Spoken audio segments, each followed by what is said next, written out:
Sénégalais, Sénégalaises, chers compatriotes africains, amis et partenaires du Sénégal, du monde entier, bonsoir. Je me permets, à travers cette courte vidéo, de revenir avec vous sur les derniers événements qui ont frappé notre pays, le Sénégal, et qui ont fini de révéler ou de confirmer au monde entier, mais surtout au peuple sénégalais, le véritable visage du président Macky Sall.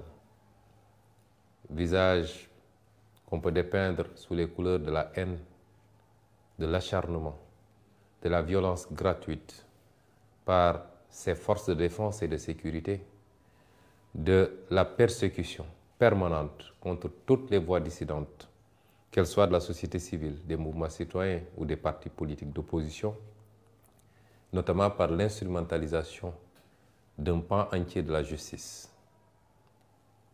Pour tous ceux qui en doutaient encore, ce qui s'est passé aujourd'hui en est une parfaite illustration. Je commencerai par regretter les nombreuses arrestations de ce jour. Mais je commencerai surtout par regretter le lourd tribut payé encore par la ville de Bignona. On nous signale 2 blessés graves, l'un ayant perdu un œil et l'autre ayant perdu quasiment son organe génital à partir des manifestations et parce que des balles réelles auraient été tirées par les forces de l'ordre. Ces crimes et forfaitures ne resteront pas impunis. Nous l'avons dit et redit. Tout ce qui s'est passé ces 12 dernières années et qui a occasionné de lourds dégâts, de lourdes pertes en vies humaines, en intégrité, en atteinte aux intégrités physiques, mais également en emprisonnement fortuit et gratuit, ne restera pas impuni. Chers compatriotes, ce qui s'est passé aujourd'hui illustre à suffisance tous les aspects que je viens d'évoquer. D'abord, ce qui s'est passé le matin en quittant mon domicile, où encore une fois, les forces de défense et de sécurité ont obstrué le passage pour essayer de nous imposer une trajectoire, un itinéraire, ce que nous avons refusé, allant jusqu'à heurter des véhicules de notre convoi. Ce qui s'est passé ensuite au niveau du palais de justice, où le juge en charge de ce dossier a voulu, pour des raisons que personne ne comprend, retenir ce dossier aujourd'hui et le juger, le vider aujourd'hui même. Alors que quasiment tous mes avocats venaient juste de se constituer et n'avaient pas eu accès au dossier et que les avocats qui en avaient eu accès n'avaient eu accès qu'à une partie du dossier. C'est extrêmement grave. C'est d'autant plus grave que le juge n'a présenté comme motivation à cette attitude que le fait qu'à chaque fois que Ousmane Sonko était convoqué, l'État a été obligé de mobiliser toutes les forces de sécurité et de défense, et que ça a coûté très cher à l'État sénégalais. Avons-nous été demandeurs de ces procès ridicules?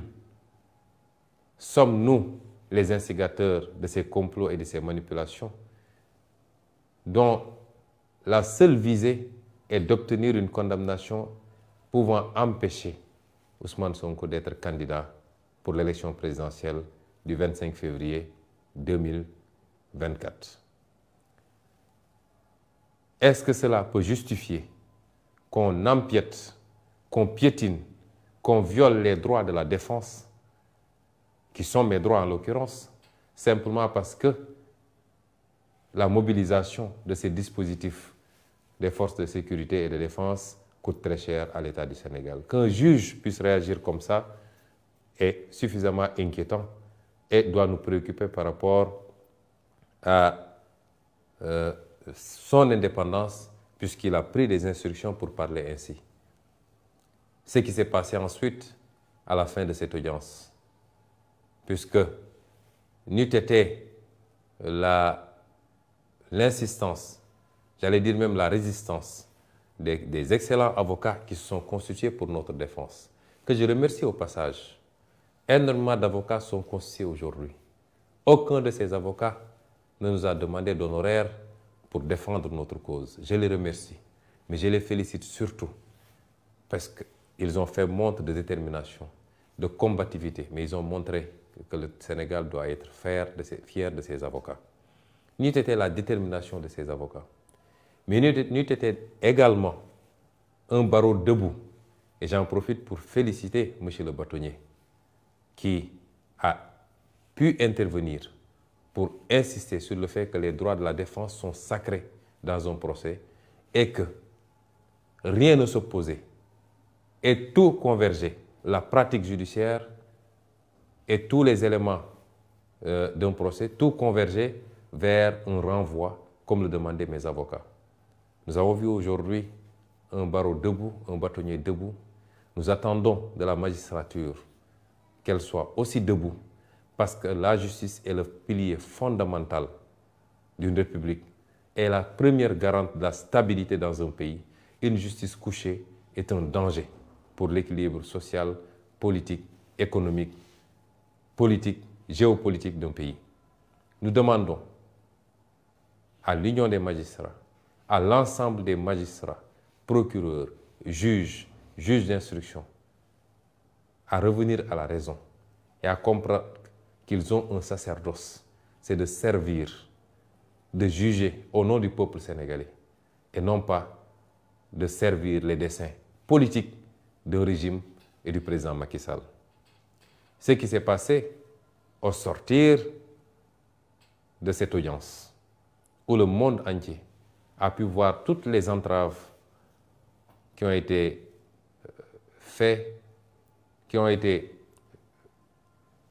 faites sur mon convoi, que des forces de défense et de sécurité aient mobilisé des engins lourds pour bloquer le convoi, essayer de lui imposer encore une fois un itinéraire qui n'était pas le nôtre, vouloir impérativement nous faire passer par le tunnel de Soumbédioune, où il y avait un piège puisqu'il y avait des nervis du régime qui étaient positionnés de part et d'autre de ce tunnel, équipés au même titre que les forces de l'ordre de grenades lacrymogènes et d'armes.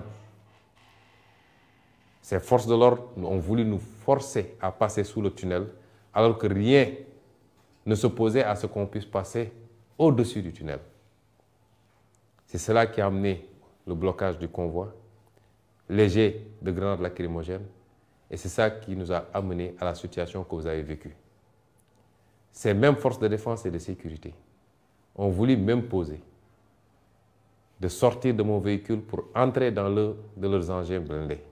Ce que j'ai formellement refusé parce que j'ai quitté mon domicile en citoyen libre à bord de ma voiture, accompagné de ma sécurité pour aller au tribunal.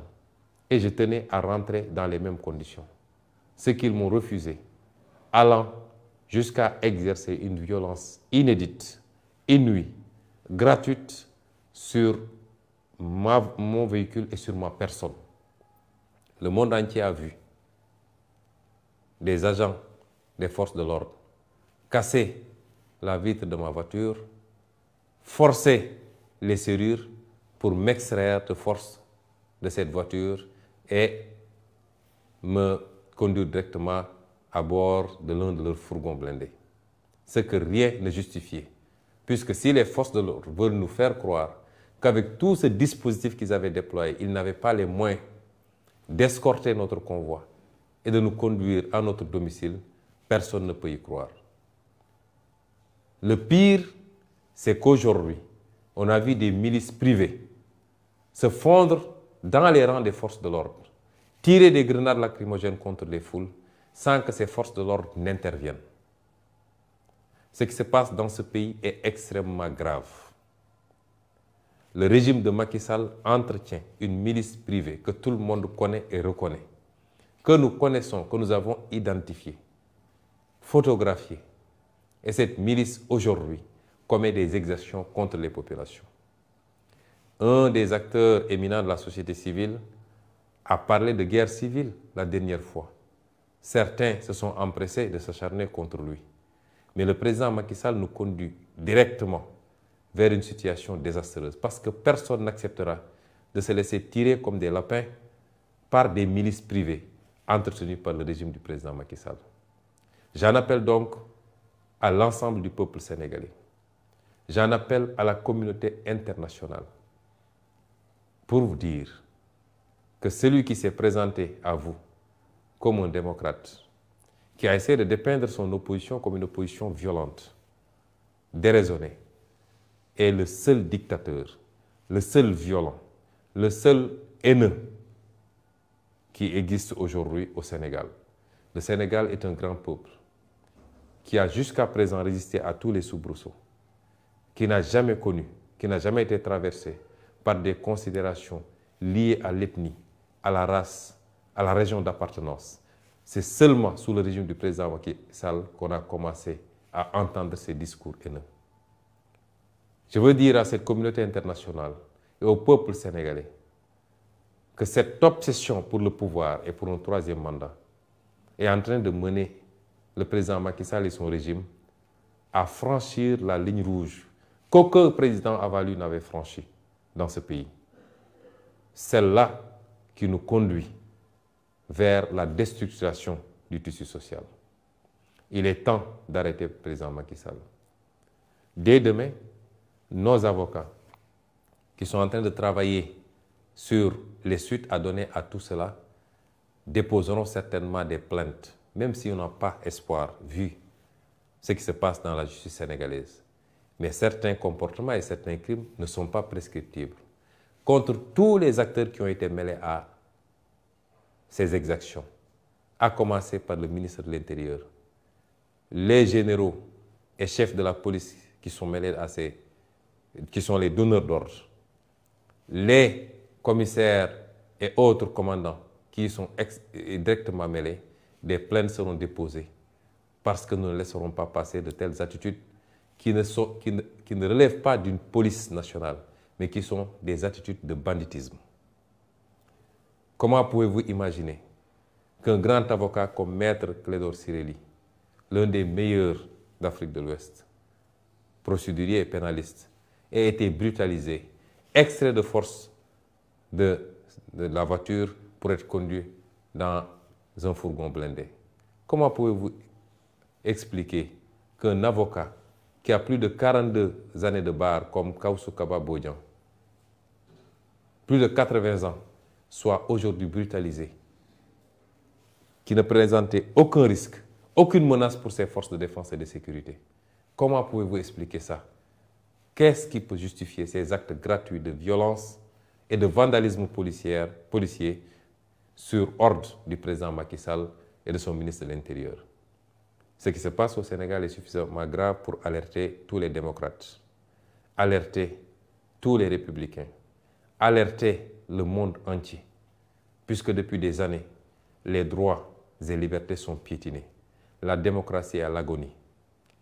Je féliciterai et je remercierai tous les acteurs politiques, tous les acteurs de la société civile qui se sont offusqués de cette situation, parce qu'on sort carrément du cadre de la politique. Je veux dire aux Sénégalais que nous sommes en train de nous approcher dangereusement de la ligne rouge. Et celui qui n'en est pas conscient devrait prendre conscience parce qu'il est temps. Celui qui en est conscient et qui observe en spectateur doit comprendre qu'il ne sera pas épargné si cette situation parvenait à arriver à cette ligne rouge. Je voudrais également dire qu'on ne peut pas arrêter la mer avec ses bras. Ce qui inquiète le président Macky Sall et son régime, c'est qu'il est même mal à l'aise. C'est cette déferlante humaine à chaque fois que nous sortons. Cette popularité grandissante. Je l'ai toujours dit, ce n'est pas un mérite. Et les Sénégalais ne nous suivent pas, n'adhèrent pas à notre discours et à notre projet par rapport à notre personne. Nous avons beaucoup travaillé à faire comprendre aux Sénégalais là où nous voulons aller. Ce combat pour la souveraineté, ce combat pour la dignité recouvrée, ce combat pour la réappropriation de notre destin national. C'est ce que les Sénégalais ont compris. Et c'est pourquoi ces milliers, ces millions de jeunes sortent à chaque fois pour suivre nos convois, pour adhérer à ce projet. C'est pourquoi ces milliers d'intellectuels adhèrent à ce projet. C'est pourquoi la diaspora, dans presque sa globalité, adhère à ce projet. C'est pourquoi même les forces de défense et de sécurité, qui exécutent des ordres, souvent malgré eux, adhèrent à ce projet. C'est pourquoi tous nos compatriotes africains nous suivent de très près, comprennent le discours et adhèrent à ce projet. Si le président Macky Sall pense qu'il peut arrêter cela par l'intimidation, par l'instrumentalisation de la justice, par la violence gratuite, il se trompe et il est temps qu'il revienne à la raison. C'est la dernière fois que je le dirai. Je veux féliciter le peuple sénégalais, féliciter cette jeunesse formidable et terminer par vous dire ce que je vous ai toujours dit. Nous ne vous décevrons jamais. Nous ne vous trahirons jamais. Ce combat est le nôtre.